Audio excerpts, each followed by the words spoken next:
The Toxicowatch Foundation gives advice and consultation on topics of POPs, EDCs and other environmental pollutants.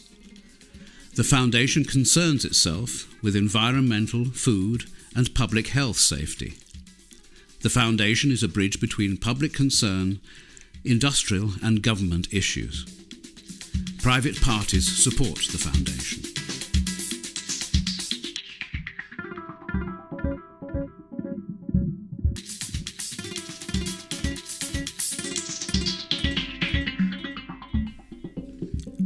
Can dioxins be in such a paradise?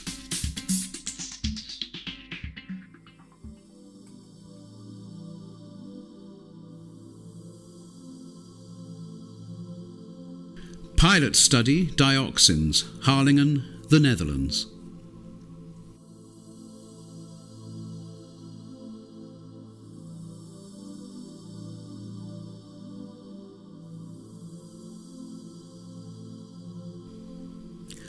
Harlingen is a fine, picturesque city in the northwest of the Netherlands.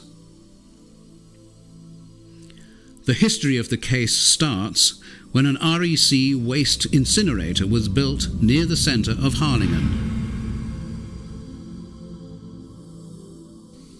There was a lot of local public concern about dioxin emissions. In the next fragment, Lucas Reinders, Professor of Environmental Science, makes the statement that the local authorities say the incinerator is clean. But he states that that is a lie. Protesteerde Jennifer en met haar zo'n 800 andere bezorgde inwoners van Harlingen vanmiddag tegen de afvaloven. Ze kregen steun van hoogleraar Lucas Reinders. Het kan niet goed gaan op deze manier. En als je naar de overheden luistert hier in Friesland, dan zeggen die in feite, maar ja, dit is een hele schone oven. En dat is niet waar. The dioxin emissions comply to European Union norms, but the measurements are only taken twice a year. This represents only a few hours a year, and no dioxin-like polychlorinated biphenyls, PCBs, are measured. There are no analyses of other wastes from the incinerator, like the bottom ashes. Toxicowatch set up a biomonitoring program for soil, feed, milk and eggs by the biotechnical CALUX screening analysis.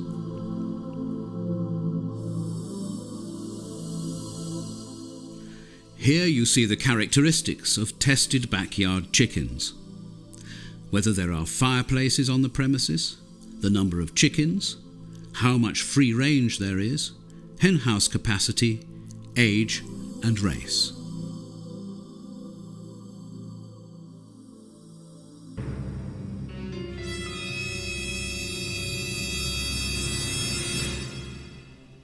The results of the dioxins in eggs of backyard chickens show elevated levels in most of the samples, even in the most beautiful places.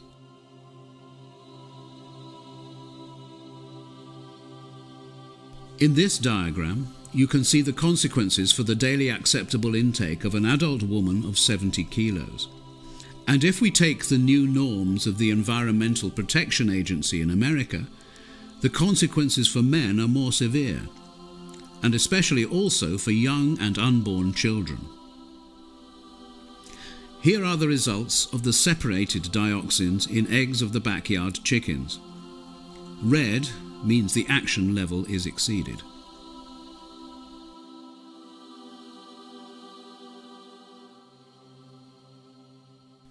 Verification with chemical analysis of the results with CALUX confirms the total dioxins. There's a notable difference in the partition of the dioxins and dioxin-like PCBs in Harlingen. We placed the results of the PCDD-Fs and the dioxin-like PCBs, CALUX, in eggs of backyard chickens on the map of Harlingen. Is there a relationship with the activity of the incinerator? Most polluted eggs are found very near to the incinerator. Measurements of the soil where the backyard chickens have polluted eggs give elevated results of dioxin. In the feed of the chickens, dioxins were below the detection limit. In the congener pattern of PCDDFs in polluted eggs, the ratio of octa and heptachlordioxins is 2. This ratio correlates with the results of the incinerator. But how about the biological availability? Is that the same for these dioxins? Half of the dioxin activity comes from PCB126. This is the most poisonous dioxin-like PCB. There is no information of emissions on dioxin-like PCBs from the incinerator. Most of the time, PCB126 is related to other sources than thermal emissions. There is a need for controlling the supply of waste.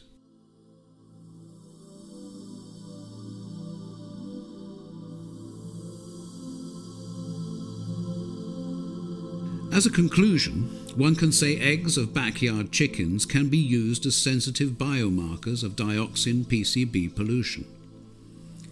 Further research is needed to evaluate the use of the patterns of congeners to track the source of the pollution. Sources.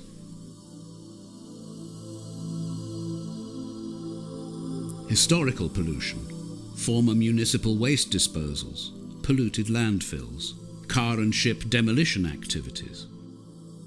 Lubricants, coolants, waterproofing agents, paints, building materials where PCB-containing sealants were used, e.g. schools, backyard burning of household trash, burning of wood treated with pentachlorophenol, PCP, wood anti-fouling paint, sewage sludge previously used as fertilizer, agricultural pollutants, pesticides, the incinerator. A message to take home. Evaluating the impact of an incinerator on the neighbourhood is difficult. There is a need for cooperation with the incinerator operators to define the dioxin output. Further source identification via soil sampling does not yet link the PCB contamination in the eggs to the source. There is no governmental support so far, only private and local support. If you have any similar experiences or questions, please contact the Toxicowatch Foundation. Thank you.